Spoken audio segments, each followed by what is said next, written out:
सीजेडएमए classes में आपका एक बार फिर से स्वागत है। आज ज्योग्राफी के अंतर्गत भाग 12वां है। आज बातचीत की जाएगी भारत के जो प्रमुख बंदरगाह हैं उनके विषय में। तो सबसे पहले क्वेश्चन नंबर 1 बनता है हमारा कि आखिरकार अपने देश में कितने बंदरगाह हैं। तो अपने देश में बड़े बंदरगाह भी हैं, मध्यम आकार के भी हैं और छोटे बंदरगाह हैं।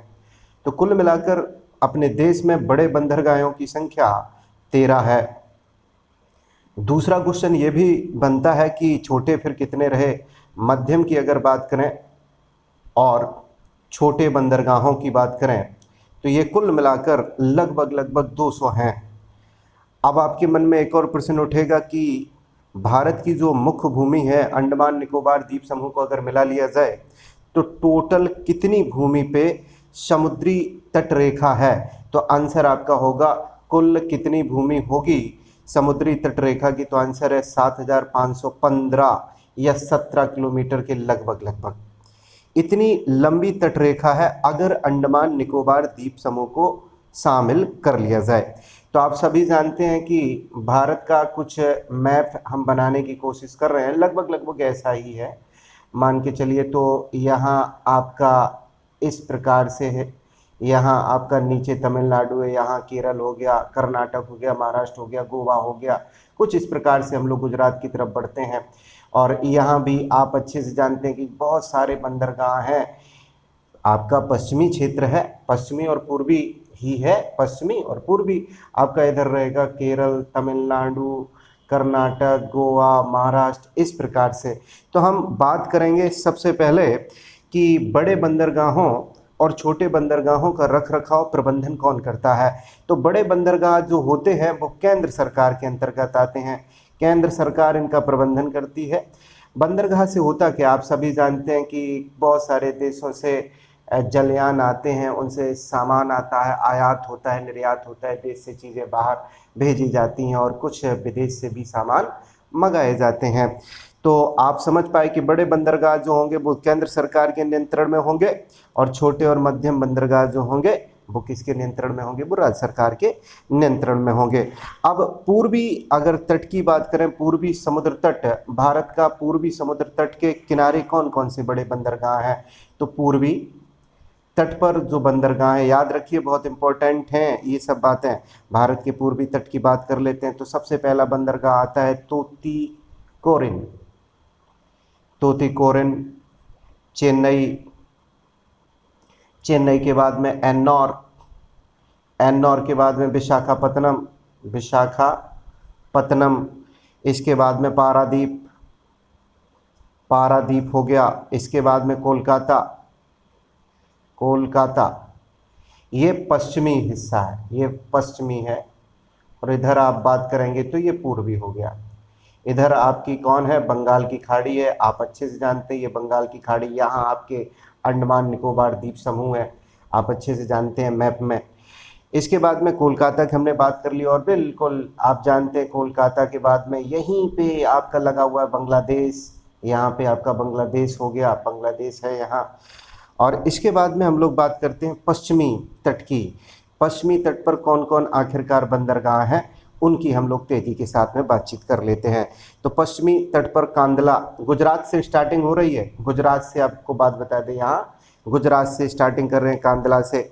फिर इसके बाद में हम मुंबई पे चले आए, मुंबई, और यहीं पे है नहावा शोवा, नहावा शेवा। इसके बाद में न्यू मंगलोर, न्यू मंगलोर, कोचीन, इसके बाद में कोचीन हो गया, मारमा गोवा, मारमा गोवा या मारमा गाँव।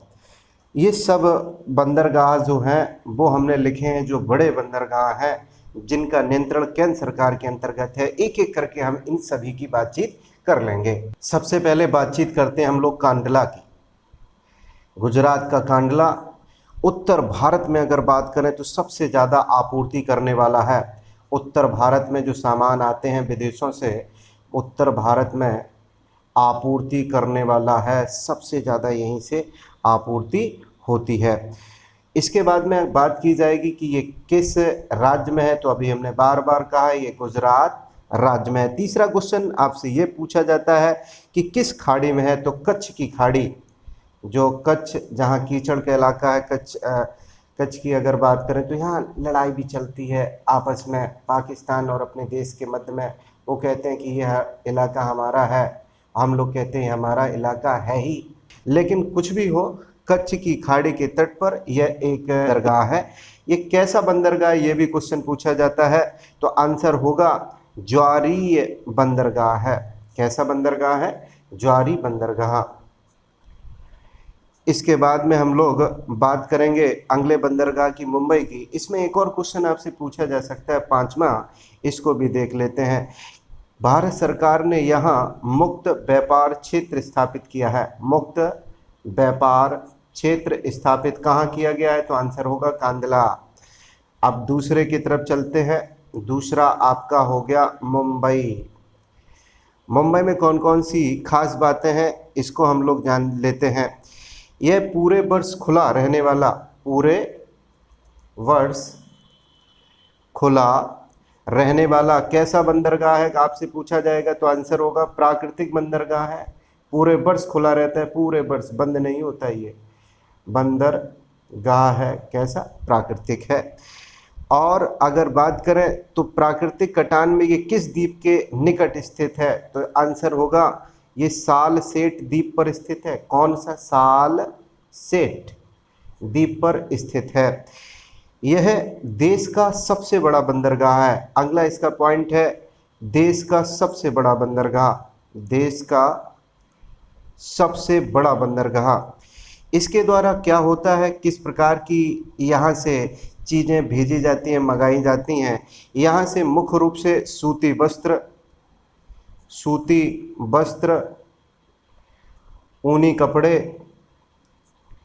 कपड़े, चमड़े का सामान, पेट्रोलियम, मैग्नीज इत्यादि का निर्यात भी किया जाता है।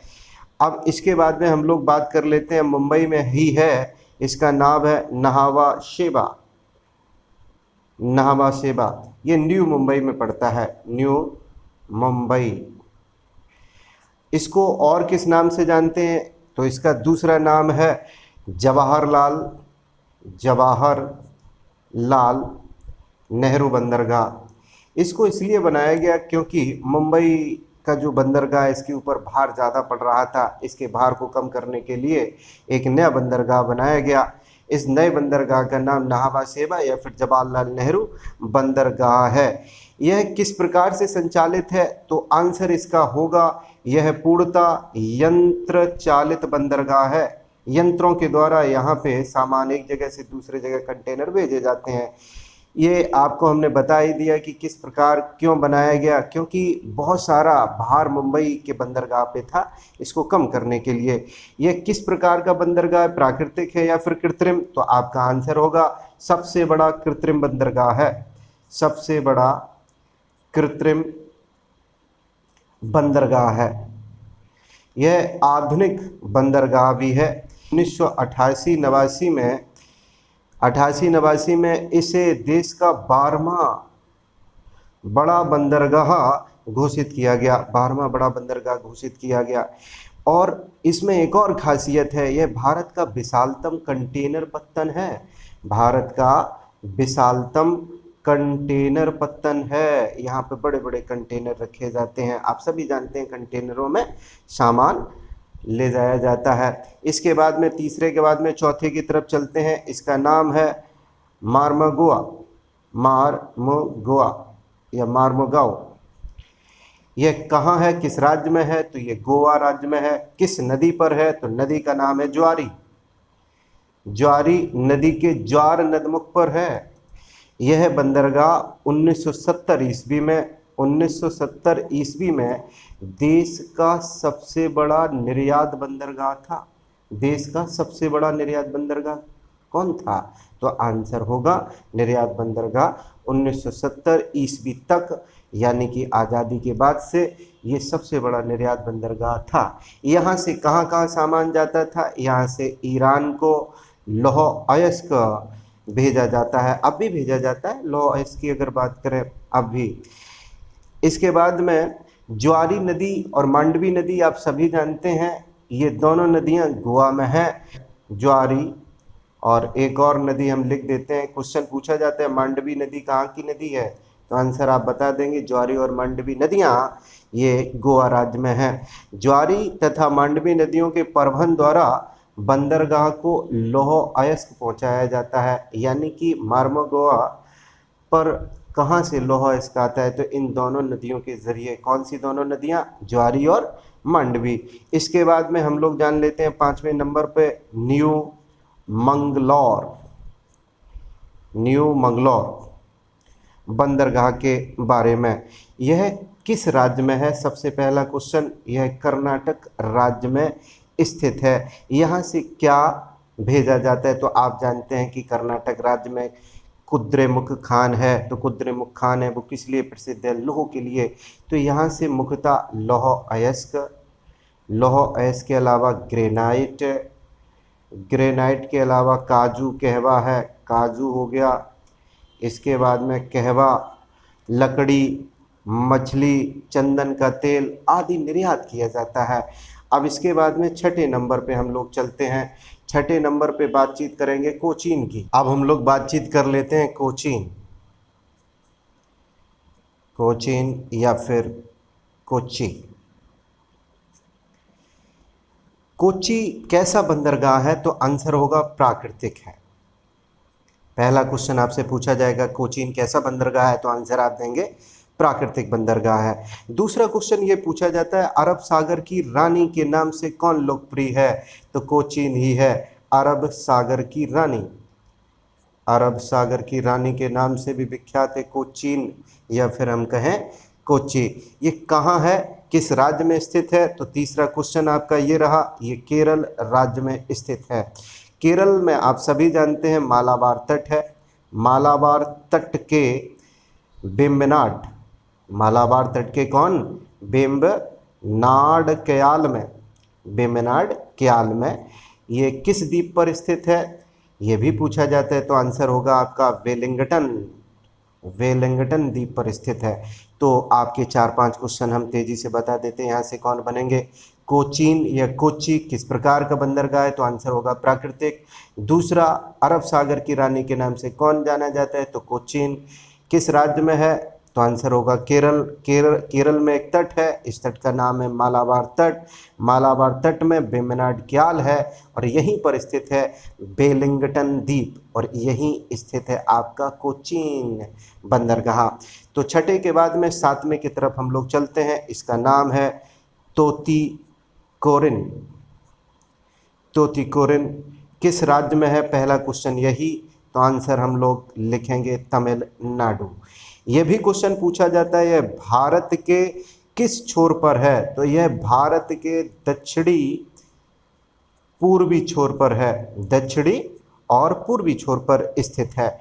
इसका नाम भी बदल दिया गया है। तीसरा क्वेश्चन ये बनेगा कि इसका नाम बदलकर क्या कर दिया गया? तो इसका नाम बदलकर तूतीकोरिन ट्रस्ट के द्वारा इसका नाम बदलकर किया गया। तो पहले ट्रस्ट जान लेते हैं, ट्रस्ट कौन था, संस्था कौन थी जिसने इसका नाम बदला?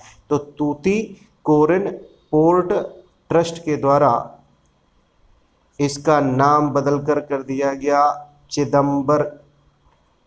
चिदम्बरनार पोर्ट ट्रस्ट, ये इसका नाम कर दिया गया।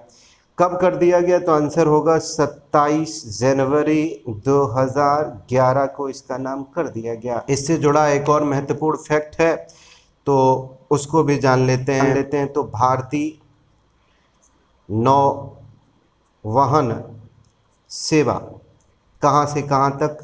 तो तूतीकोरिन से आप सभी जानते हैं कोलंबो। कोलंबो कहाँ है? कोलंबो श्रीलंका में है। कोलंबो के बीच में सेवा शुरू की थी। कब हुई थी? तो 1906 ईस्वी में। किसने की थी? श्री V.O. चिदम्बरनार पिल्लई ने ये सेवा शुरू की थी, इसीलिए इसका नाम क्या रखा गया? चिदम्बरनार पोर्ट ट्रस्ट रखा गया। केंद्र सरकार के द्वारा यहाँ नौसैनिक अड्डा भी बनाने का निर्णय लिया गया है। नौसैनिक अड्डा बनाने का निर्णय किस किस बंदरगाह पर लिया गया है? तो आंसर होगा तूतीकोरिन के ऊपर लिया गया है।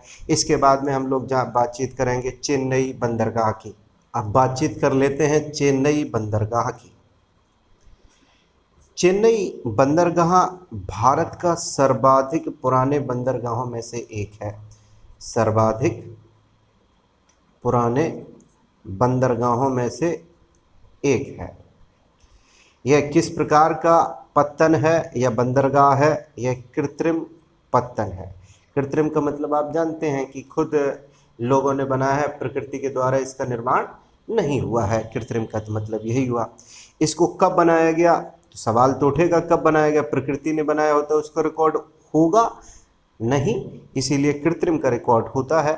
तो इसको बनाया गया 1859 ईस्वी में बनाया गया। इस तट पर पहले एक दिक्कत थी, इस तट पर यह दिक्कत थी, यहाँ पानी नहीं था। जब पानी नहीं होगा, उथला समुद्र होगा, तो निश्चित रूप से तट तक नहीं पहुँच पाते थे बड़े बड़े जहाज। जब तट तक नहीं पहुँचेंगे तो सामान भी नहीं आ पाएगा आसानी से। फिर इसके बाद में इसको गहरा किया गया। जब गहरा किया गया फिर यहाँ तट तक बड़े बड़े जहाज आ जाते थे आसानी से। यहाँ से क्या क्या चीज़ें आयात और निर्यात होती हैं उनके बारे में जान लेते हैं। तो यहाँ से पेट्रोलियम उत्पाद, उर्वरक, लौह अयस्क, लौह अयस्क के बाद में मैग्नीज, अभ्रक, कोयला, तंबाकू, तेल, हल्दी, रेशमी कपड़े, मशीनें, बहुत सारी चीज़ें यहाँ से आयात और निर्यात की जाती हैं। अब अगला बहुत महत्वपूर्ण प्रश्न है, यह देश का कौन से नंबर का बड़ा बंदरगाह है? तो यह देश का दूसरा सबसे बड़ा बंदरगाह है। दूसरा सबसे बड़ा बंदरगाह है चेन्नई का। इसके बाद में हम लोग बातचीत करेंगे 9वें नंबर पर विशाखापत्तनम की। विशाखापत्तनम, विशाखापत्तनम, विशाखापत्तनम देश का सर्वश्रेष्ठ प्राकृतिक बंदरगाह है। कैसा बंदरगाह है? प्राकृतिक बंदरगाह है। यहाँ एक बड़ी फेमस पहाड़ी है, उस पहाड़ी का नाम क्या है? तो ये डॉल्फिन नोज पहाड़ी के पास में है। ये डॉल्फिन नोज जो पहाड़ी निकाली गई है यहाँ, इसके कारण बंदरगाह पे मानसून से किसी भी प्रकार की कोई हानि नहीं होती है। मानसून से ये जो बंदरगाह विशाखापत्तनम है वो अप्रभावित रहता है। यहाँ से कौन कौन सी चीज़ें आयात और निर्यात की जाती हैं? तो यहाँ यातायात संचालन में अगर देखा जाए तो सबसे ज़्यादा यहाँ से लौह अयस्क, पेट्रोलियम उत्पाद, उर्वरक, लकड़ी, कोयला, चमड़ा आयात और निर्यात किए जाते हैं।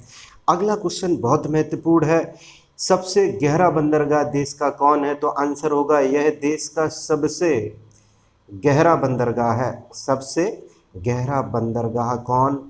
तो आंसर हो गया विशाखापत्तनम सबसे गहरा बंदरगाह है। अब बातचीत करते हैं पारादीप की। 10वें नंबर पे बातचीत करेंगे पारादीप। हम लोग 13 तक बातचीत करेंगे। 13 जो बड़े बंदरगाह हैं जिस पे केंद्र सरकार का नियंत्रण है उनकी बातचीत करेंगे। पारादीप किस राज्य में है? तो ये आपका आंसर हो गया उड़ीसा राज्य में है। उड़ीसा में एक जगह है कटक। कटक से 100 किलोमीटर दूर महानदी यहीं पर है। महानदी के डेल्टाई जो क्षेत्र है महानदी का, वहीं पे ये पारादीप बंदरगाह स्थित है। यहाँ से क्या होता है? तो यहाँ से जापान को, याद रखिए किस देश की हम बात कर रहे हैं मुख्य रूप से, जापान को कच्चा लोहा व मैग्नीज निर्यात किया जाता है। व मैग्नीज, ये कई बार प्रश्न आपसे पूछा गया है कि कच्चा लोहा और मैग्नीज का निर्यात कहाँ किया जाता है, किसको किया जाता है? तो आंसर जापान को। किस बंदरगाह से? तो उड़ीसा के पारादीप बंदरगाह से किया जाता है। ये इसकी अगर बात करें तो इसके साथ साथ में दो योजनाएं भी चलती हैं, उनको बाद में जानेंगे। अब हम लोग चलते हैं 11वें नंबर पे, कोलकाता। कोलकाता हल्दिया। तो ये आप अच्छे से जानते हैं किस नदी के किनारे है, तो हुगली नदी के किनारे स्थित है ये बंदरगाह। कौन सी नदी? हुगली नदी के किनारे स्थित है। अब नदी के किनारे स्थित है तो यह कैसा पत्तन होगा? तो ये नदी पत्तन है, नदी पत्तन है कोलकाता हल्दिया की अगर बात हम लोग करें। और एक आध दो फैक्ट हम लोग जान लेते हैं। यह ज्वारी पत्तन है। कैसा पत्तन है? ज्वारी पत्तन है। इसको क्यों बनाया गया? जिस प्रकार से बड़ा आपका शहर था मुंबई, मुंबई में नाहवा शेवा बनाया गया था, उसी प्रकार से कोलकाता बंदरगाह का भार कम करने के लिए इस हल्दिया बंदरगाह को डेवलप किया गया, बनाया गया हल्दिया बंदरगाह। कोलकाता बंदरगाह में होता क्या था वहाँ पे अवसाद यानी कि गाद जम जाती थी, मिट्टी जम जाती थी। जब मिट्टी जम जाएगी तो समुद्र का पानी जो होगा वो उथला होगा, मतलब कम गहरा होगा। जब कम गहरा होगा तो वहाँ पे बड़े बड़े जहाज नहीं पहुँच पाते थे आसानी से, इसलिए हल्दिया का निर्माण किया गया। यह कोलकाता से कितनी दूर है? तो 105 किलोमीटर की दूरी है हल्दिया की। आपका प्रश्न ये भी पूछा जाता है कि यह पूर्णतः किस प्रकार का बंदरगाह है? तो यह प्राकृतिक बंदरगाह है, प्राकृतिक बंदरगाह है, ज्वारी पत्तन है। आपने ये भी समझा किस लिए इसका निर्माण किया गया। तो इस पत्तन का, हल्दिया पत्तन की अगर बात करें, इसका समुद्र में स्थित पोताश्रय कौन है? तो आंसर आपका होगा डायमंड हार्बर। डायमंड हार्बर समुद्र में स्थित है। समुद्र में स्थित पोताश्रय आपसे पूछा जाएगा तो आंसर आपका होगा डायमंड हार्बर। अब 11वें के बाद में हम लोग बातचीत करेंगे 12वें की। 12वें बंदरगाह की तरफ चलते हैं। तो इसका नाम है एन्नौर। कहाँ है? तो तमिलनाडु राज्य में। तमिलनाडु के तट पर चेन्नई से 24 किलोमीटर उत्तर में स्थित है। 24 किलोमीटर उत्तर में। किस प्रकार का बंदरगाह है? तो आंसर होगा प्राकृतिक बंदरगाह है। इसका परिचालन कब से हुआ? तो आंसर होगा 2001 से इसका परिचालन शुरू हुआ। यह देश का सबसे बड़ा कंप्यूटराइज्ड बंदरगाह है। देश की अगर बात करें तो प्रथम पब्लिक कंपनी यानी कि मिनी रत्न बंदरगाह है। यह देश का प्रथम निजी क्षेत्र में स्थापित बंदरगाह है, निजी क्षेत्र के द्वारा। अब 21 फरवरी 2014 को एन्नौर बंदरगाह का नया नामकरण किया गया। इसको 21 फरवरी 2014 से हम लोग जानते हैं कामराज पोर्ट लिमिटेड के नाम से। इसके बाद में आखिरी में बातचीत करेंगे हम लोग 13 नंबर पर पोर्ट ब्लेयर की। पोर्ट ब्लेयर बंदरगाह आप सभी जानते हैं। पोर्ट ब्लेयर अंडमान निकोबार द्वीप समूह में स्थित है। अंडमान निकोबार द्वीप समूह में स्थित है। अंडमान निकोबार आप सभी जानते हैं बंगाल की खाड़ी में स्थित है।